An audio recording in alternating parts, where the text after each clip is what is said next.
నేను అలా మాట్లాడటానికి ప్రధానమైన కారణం ఏంటంటే, 'లూలు మాల్‌లో' నిధి అగర్వాల్ తను పడ్డ వేదన,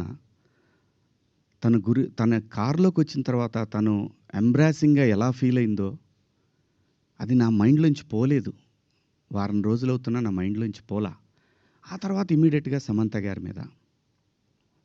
తెలుగు సినిమాలో నేను ఈ ఇండస్ట్రీకొచ్చిన తర్వాత 90% ఆర్టిస్టులు, ఫీమేల్ ఆర్టిస్టులు ఎప్పుడు కూడా లైక్ రమ్యకృష్ణ గారు గానివ్వండి, జయసుధ గారు గానివ్వండి, విజయశాంతి గారు, వీళ్ళు కట్టుకున్న శారీస్ మీద, వీళ్ళు వేసుకున్న డ్రెస్సుల మీద షాపుల్లో అమ్మేసేవాళ్ళనమాట. నేను ఎవ్వరిని ఈ డ్రెస్సులు వేసుకోండి, ఆ డ్రెస్సులు వేసుకోండి, మీరు కప్పేసుకోండి అని నేను చెప్పలేదండి. నేనెవడిని చెప్పటానికి? సమాజంలో ఏ రుగ్మత వచ్చినా గానీ, సమాజం సినిమా వల్ల చెడిపోతుంది. మీరు వేసుకునే డ్రెస్సుల వల్ల చెడిపోతుంది. మీ సినిమా వల్లనే ఈ ప్రపంచం నాశనం అవుతుందనే మాటలు వింటూ ఉన్నాం కాబట్టి తరచు.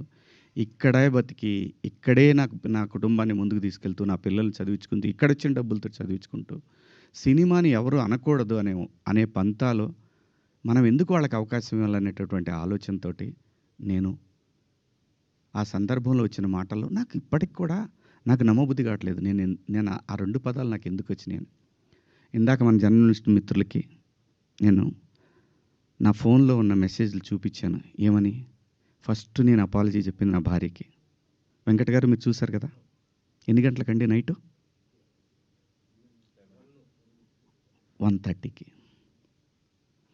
11:18 మా వాడికి